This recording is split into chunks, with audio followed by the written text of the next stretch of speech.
of your band. And just to show you real quick how easy it is to get your better band on and off, super easy. Here we are, guys. I'm here with longtime committed friend DJ, and today we're going to talk about all things better band. So when we look at the better band, anytime you see the color blue, that's going to signify lighting. So DJ has the recover line, which is the thinner blue, and then on the perform line, blue is medium, blue-red is strong, and then red is extra strong. So now we're just going to go into some of the foundational ways to use the better band. We're going to just create a really good foundation for you to understand all the different ways to use it, and then my favorite ways, and then hopefully that sets you guys up for success. So I've got the medium, DJ's got the strong, and we're just going to hook this bad boy on. Let's go ahead and go into the second main adjustment point, which is signified by 2 red lines. We always want to make sure that it hooks all the way in. We don't want it partially in because then it could slip out. So no matter what you're doing on your feet, we always want to pay attention to a few things. So first of all, down at the feet, for the most part, we want to keep our feet parallel. We want to avoid too much turning out. We also want to make sure our feet are engaged, so we should feel our arches engaged. And then we always want to try to keep our knees, for the most part, over our feet. We don't want this big discrepancy between the spacing of our feet and our knees. So now if we turn to the side, we always want to maintain really good posture. So we've got our nice lumbar curve. Whether we're standing upright or in like a squat initiated position, we're really aware of the position of our hips or pelvis, and then we're keeping good posture through our spine. So anytime we use a better band for breathing or for core, I always recommend using the better band recover, which is a little bit longer and it stretches a lot more, so it's going to accommodate any body type. So we've got the better band recover, which is light. We're going to throw the better band on just at the bottom of our rib cage, covering our upper abdominal. And we're just going to do some breathing activation to activate our primary breathing muscles, which are our diaphragm and our intercostals. So with a little bit of resistance, just like any other muscle, we can activate the muscle more fully, and then we can actually breathe better. So DJ and I are gonna just focus on breathing down towards our pelvis into our belly, and then creating pressure and expanding our rib cage. So once again, we have the better band recover, and now we're gonna use it around the waist to activate our core muscles. So the main muscle we're focusing on is our deep transverse abdominis, which is our deepest abdominal layer. So DJ is going to be on hands and knees, quadruped position, and he's going to just alternate between letting his stomach kind of expand and just relax, and then drawing in, cinching up that core set, almost like you're trying to fit into some pants that are too small for you. And that's a really good way to practice activating that transverse abdominis. And then I'm going to be practicing more of a full core brace. So on top of that transverse abdominis, I'm bracing my core all the way around. And this is going to be really important for lifting or for more athletic activities. So we're priming the transverse abdominis in a more isolated fashion here. And then before we lift, we're going to practice not only cinching tight, but bracing all the way around.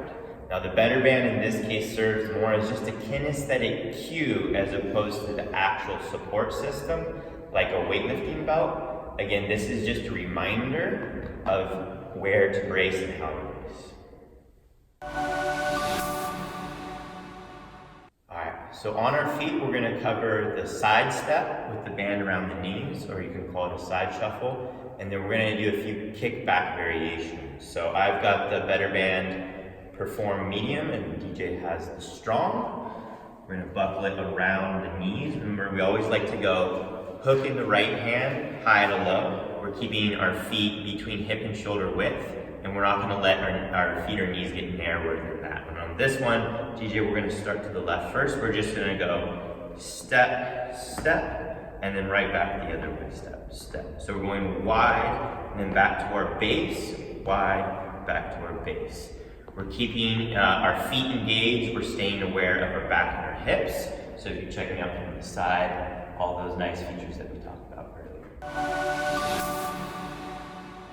Knees and feet are going to be between hip and shoulder width. Spine, head, and neck are just relaxing flat on the floor, arms pressed into the floor. And before DJ bridges up, he's just gonna kind of gently engage his core. He's gonna drive his belt buckle up, go ahead. Feet are gonna stay flat, mostly driving through the heels. Knees are bent at 90, coming right back down. So from here, we're gonna do hip bridge up on a bench or box. So everything stays the same, except for now his upper body is posted up on the bench. So feet and knees are still shoulder width, so we're gonna start with the first variation. He's gonna just flex or bend his hips until we're at about 90, and then he drives the hips or belt buckle up as his head drops back. Notice how he's finishing in this nice tabletop, and then bending and dropping back down to 90. So on this variation, he's keeping tension on the better band, but a consistent amount of spacing of the knees. He's not changing the spacing as he goes.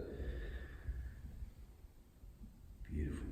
And then the third variation that I really love for hip bridges is what I call butterfly bridge. On this variation, feet are together. At the bottom, when his hips are low, he's gonna start with his knees close together, and then he's gonna stretch the band as much as he can. And then he's gonna bridge up, keeping that stretch, come back down, let the knees come back in, back out. And this is gonna really emphasize the glutes even more than just a traditional bridge. I'm going to be using the Better Band Recover. DJ is going to be using the Perform Medium. These are the two that I recommend for all of these drills, but just figure out what works for you. So on the first one, I call the bow and arrow pull. We're going to want to fold just a little bit of the band forward so we can grip it, and then also same thing on the hook so that we have a little bit of something to hold on to.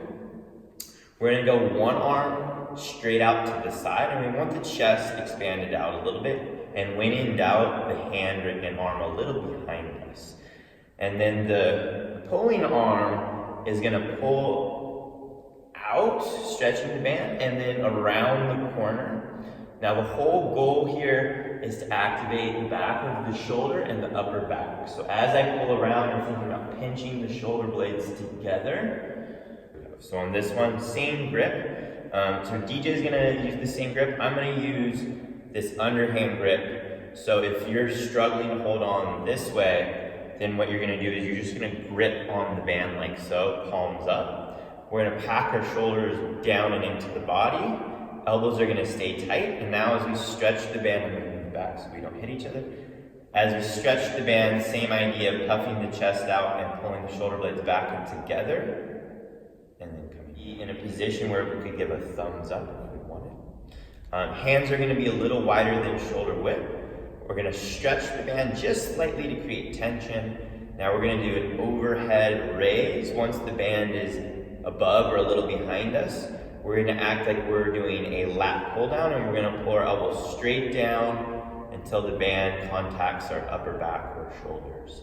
From here, we're going to punch back up, elbows straight, right back down.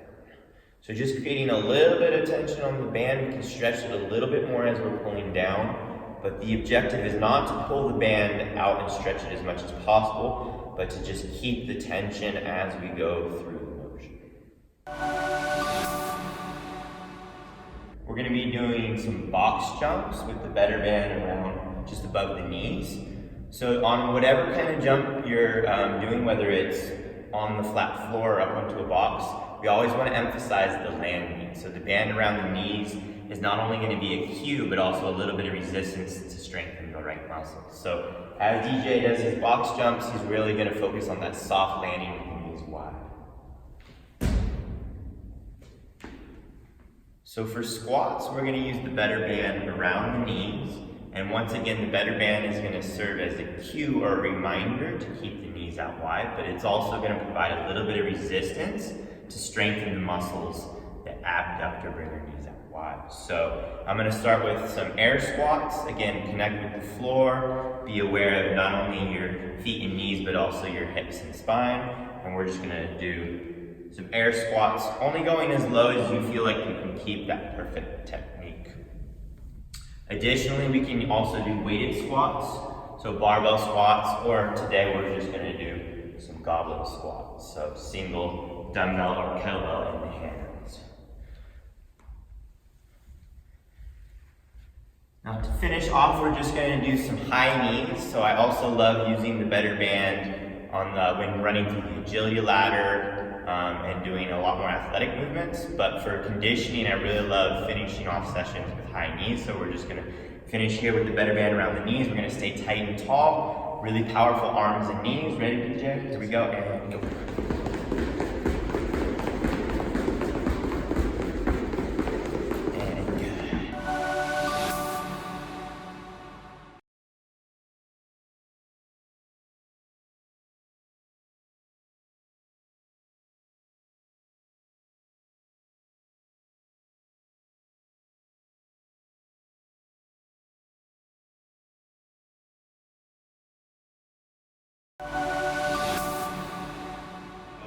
Elbow plank, knees bent at 90. I've got the better band recover, which is a little bit lighter, and I'm gonna just be kind of flapping that top knee up and down while controlling my hip position, and I'm gonna get a lot more out of that version of the clamshell.